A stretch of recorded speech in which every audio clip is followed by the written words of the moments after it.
Yep. I was waiting for you to come to me on that. Good thing I don't do most of the cooking in these kitchen segments because I probably would end up dirty. Of course, we're here with Miss Lucy Greer. Lucy, you are making a Southern favorite. You know, it was funny, Eric Reynolds and I were talking about this recipe during one of the commercial breaks, and he was like, that sounds like a Bay Minette recipe. Of course, that's where I'm from, so yeah. Yes, it does. Very Southern today. And I like that. I love some home cooking. We are going to make a beef stew today. We're getting into cooler weather, and during this month we've been cooking with pumpkins and sweet potatoes, so I thought, well, we'll do a beef stew, which is kind of what I wanted to do, and actually my husband had the idea of putting the sweet potatoes in it. So guys come up with good ideas a lot of the times too. Speaking of guys, you have this Miller High Life over here. You better watch out with Joe on that. Just keep that over here. He might want to get his morning started off right. He already mentioned it earlier. Of course he did. All right, here's the ingredients for the beef stew, and we'll go through those, Lucy. We are going to get started browning our meat. I have 3 tablespoons of olive oil and 3 tablespoons of butter melting in here, and we have it over medium-high heat, and we are just going to take 3 pounds of stew meat. You can, of course, buy this in any of our stores already cut up and ready to go for you. You want me to tell you something? What? Lucy, I have bought this stew meat from Greer's before because they have a fantastic deal, 5 for $17.95. Yes, that is our Pick 5 program, which has a lot of different smoked meats, fresh meats, vegetables, and you can pick any 5 for, $19.99, and it's a great deal. I've definitely taken advantage of that. And also, what I did actually is I just picked out a chuck roast yesterday, and I asked our store to just cut it up into bite-sized pieces, which is, you know, stew meat. Yeah. So if you wanted a particular roast, you can ask any of our stores. The market will cut it up for you, no problem. So we're just going to brown this on all sides, and then we'll just work in batches and remove it to a plate. Okay. And I saw you add the salt and pepper. I just seasoned it with a little bit of salt and pepper once it's in there. And this is actually going to be a crock pot recipe today. You know I love crock pot recipes. You do. Crock pots are great. I really love using my crock pot.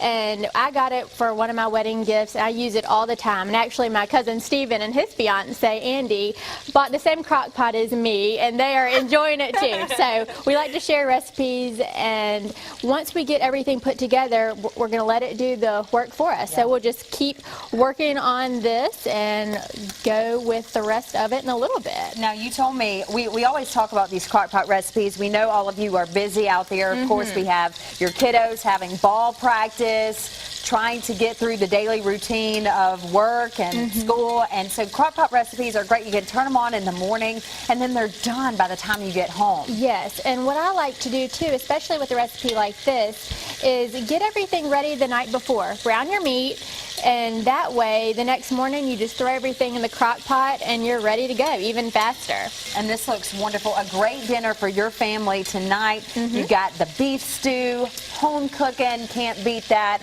Sure to make you and your family very happy. We're going to keep on working here in the kitchen. I'm going to hide the beer from Joe so he doesn't drink it, because Joe, we need it for the recipe. I am not an alcoholic.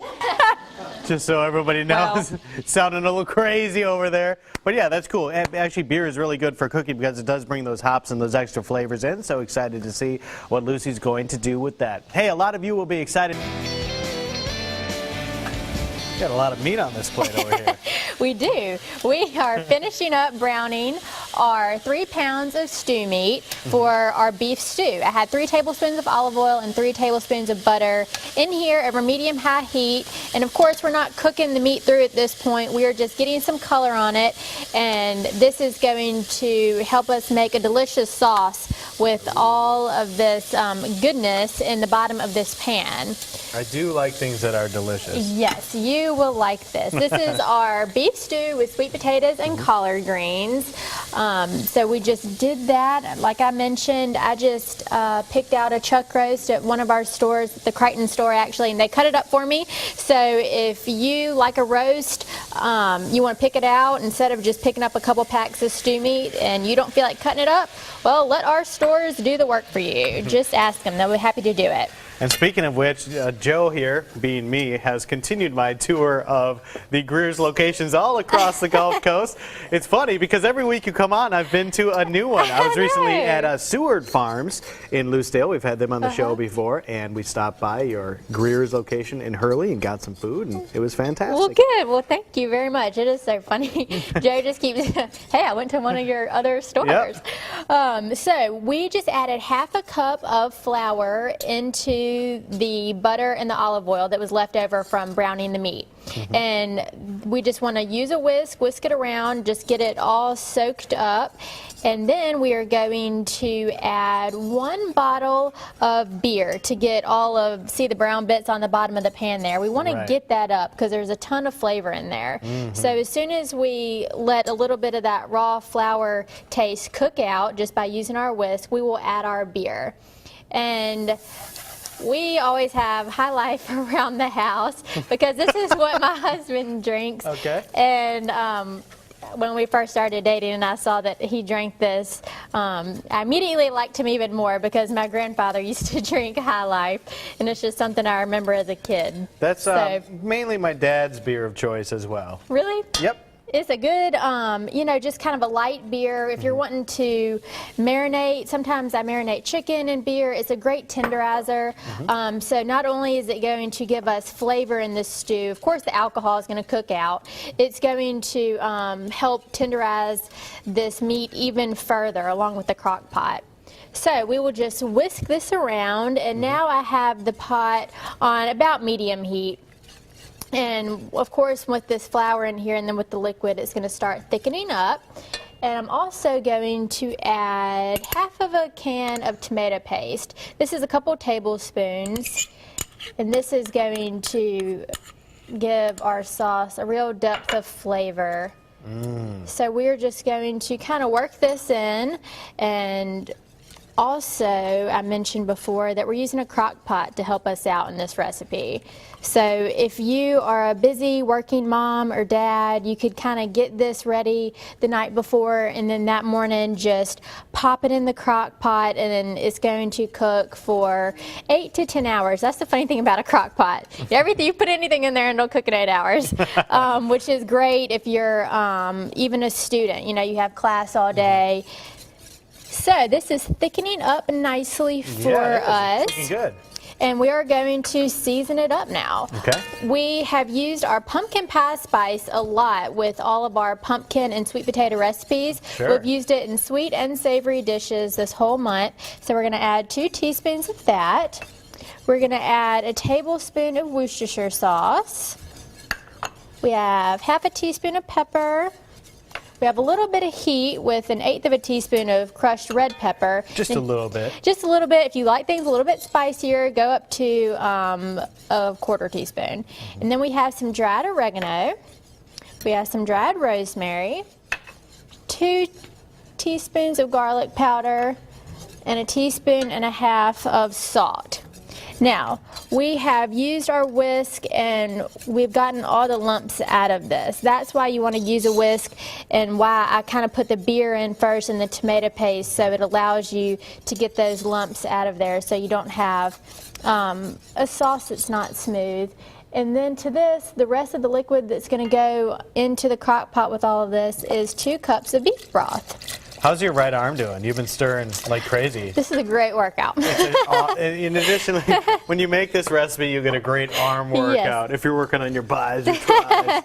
You can let your kids do the stirring. That's something that kids are great at in the kitchen. They want to help, and the more you can get them familiar with cooking, the better off they'll be. You know, don't just think that they may not want to participate, or that they'd rather be doing something else, because I was one that always wanted to be in the kitchen with my family when I was growing up. Yeah, you can make it a fun learning activity and just an activity to spend some time together as well. So check in. This recipe is online right now. We're going to continue to work on it throughout the rest of the show, and we also need to talk about, as we've been saying for pretty much a week straight now, the best weather of the year. Back in the kitchen, about to put all of this together. Now we've got the big stuff. We've mixed all the ingredients up. Now we've got what's left, Lucy. Yes, we're ready to put this beef stew into the crock pot. We browned our beef. That was 3 pounds. We browned that in a little bit of olive oil and butter, and then we took that out and we added some flour to thicken up. We had a beer in there and lots of different flavorings, the pumpkin pie spice, some dried herbs, and then a little bit of tomato paste and some beef broth. And so then we have our sauce, and we're also going to add 2 sweet potatoes, which I just peeled and cut up. And this was 2 sweet onions that I just peeled and cut up, and this is 1 pound, excuse me, of collard greens. And I'm going to use collard greens today, but if you are a turnip green person, that is completely fine. You can do that too. Now, Lucy, as far as this sauce is concerned, I know we browned the meat. Did we cook that? So I see it's hot, so we did heat that up. We did. We had that over medium heat when we added the flour and our other seasonings, and in order to get that sauce to thicken up for us with that flour, you have to have it over medium heat, and so we did that. And we didn't necessarily cook it for a long time. We just wanted it to all come together. And so now we are just going to put this all in here, and this is going to take about 8 hours to cook. So, and you mentioned getting this stuff ready the night before, browning the meat. Now, if you made the sauce the night before, would you put that in the refrigerator and then add it to the crock pot the next morning? Yes, that's exactly what you would do. And it does not have to be hot going in there. So if it was in the refrigerator, that'd be completely fine. That crock pot's getting full, Lucy. It is. And the cool thing about a crock pot is, of course, it keeps the moisture inside. So though our sauce is, there's not a lot of it, the moisture from the sweet potatoes and the onions and the greens is going to come out and make the most delicious sauce. So it just takes a little bit, and you'll just kind of layer it in here and then stir it in, and you'll be good to go. I don't know how you're going to fit those greens in there. I did it the other night, so I'll be able to do it again. Well, if you want to see this recipe, again, great for families, great for parents, grandparents on the go needing to put a recipe in and have a meal ready when they get home. Check it out on fox10tv.com under the Studio 10 tab. And of course, always check out Greer's. You guys have specials every week. Yep, and we have all of our recipes on our website too, so greers.com, and you can pick everything you need up for this and recipe. Check out that 5 for $17, that pick 5 for $17.95. I'm telling you, it's a great deal. I've done it before, so check it out.